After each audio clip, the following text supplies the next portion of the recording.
मैं आपके साथ पलक। व्हाट्सएप ने भारत सरकार पर मुकदमा दायर किया, कहा नए आईटी नियमों में से खत्म होगी प्राइवेसी।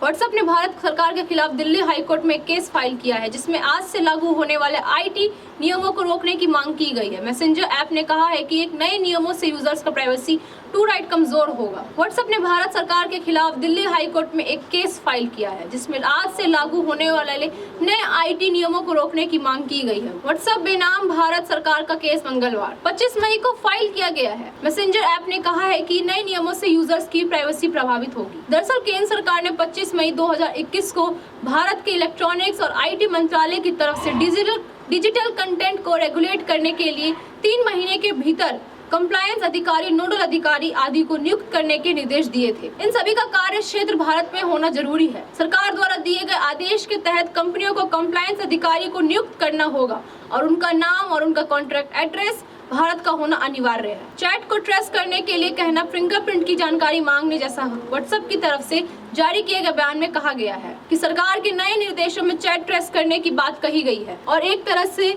वैसे ही ये जैसे हमारे यूजर्स के फिंगरप्रिंट की जानकारी मांगी जा रही हो। ये एंड टू एंड एन्क्रिप्शन को तोड़ देगा और लोगों के निजता के अधिकार को मौलिक रूप से कमजोर कर देगा। व्हाट्सएप की तरफ से कहा गया है कि हम इस मामले पर सिविल सोसाइटी के साथ में है, जो दुनिया भर में व्हाट्सएप इस्तेमाल करने वाले लोगों की निजता की बात करता है। व्हाट्सएप ने आज कहा, इस बीच हम लोगों को सुरक्षित रखने के उद्देश्य से व्यवहारिक समाधानों पर भारत सरकार के साथ जुड़ना भी जारी रखेंगे, जिसमें हमारे पास उपलब्ध जानकारी के लिए वैध कानूनी अनुरोधों का जवाब देना भी शामिल है। फेसबुक ने भी कही थी ये बात। गौरतलब है कि गूगल और फेसबुक ने मंगलवार को कहा था कि वे नियमों का पालन करने की कोशिश कर रहे हैं। फेसबुक ने कहा था कि आईटी नियमों के अनुसार हम परिचालन प्रक्रियाओं को लागू करने और दक्षता में सुधार करने की ओर काम कर रहे हैं।